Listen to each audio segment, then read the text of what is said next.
নমস্কার বন্ধুরা, রূপা রান্নাঘরে একটা নতুন ভিডিও নিয়ে চলে এসেছি। আজকে রান্না করব লোটে মাছের ফ্রাইড রাইস। এখানে তেল গরম হয়ে গেছে, পেঁয়াজ কুচিটা দিয়ে দিলাম। পেঁয়াজটা একটু লাল লাল করে ভেজে নেব। লোটে মাছের ফ্রাইড রাইসটা বানাবার জন্য পেঁয়াজটা একটু লাল লাল ভাজা হয়ে গেছে। এবার রসুন কুচি দিয়ে দেবো, একটু আদা কুচি দিয়ে দেবো, দিয়ে আর একটু ভালো করে নাড়াচাড়া করে ভেজে নেব। একটু চিনি ফ্লেক্স দিয়ে দিচ্ছি, মানে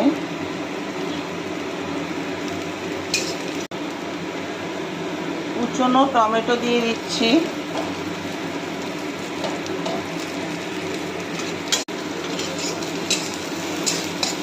ভালো করে ভাজা হয়ে গেছে, সেদ্ধ করা লোটে মাছটা দিয়ে দেবো।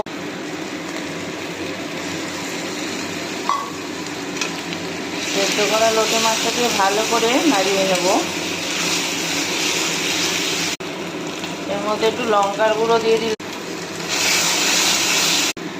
পরিমাণ মতন নুন দিয়ে দিলাম, পরিমাণ মতন হলুদ দিয়ে দিলাম। আমি এখানে একটু লেবুর রস দিয়ে দিচ্ছি। লোটে মাছের ঝুরি ভাজাটা ঠিক এরকম হয়ে যাবে, এবার নামিয়ে নেব। লোটে মাছের ঝুরি ভাজাটা দেখুন এরকম হয়ে গেছে, এবার নামিয়ে নেব। আবার কড়াইতে একটু তেল দিয়ে দিয়েছি, একটা ডিম ফাটিয়ে দিয়ে দেবো। একটা ডিম ফাটিয়ে নিয়ে একটু নাড়াচাড়া করে এর মধ্যে চিংড়ি মাছটা দিয়ে দিচ্ছি। আর একটু নাড়াচাড়া করে একটু আদা কুচি আর রসুন কুচি দিয়ে দিলাম। এর মধ্যে একটু পরিমাণ মতো নুন দিয়ে দিলাম। ভালো করে ভাজা ভাজা করে নিয়েছি। এবার ফ্রাইড রাইসের ভাতটা দিয়ে দেবো। দিয়ে দিয়েছি পরিমাণ মতো লোটে মাছটা দিয়ে দেবো, আর একটু নুন, একটুখানি মিষ্টি দিয়ে ভালো করে নাড়িয়ে নেব।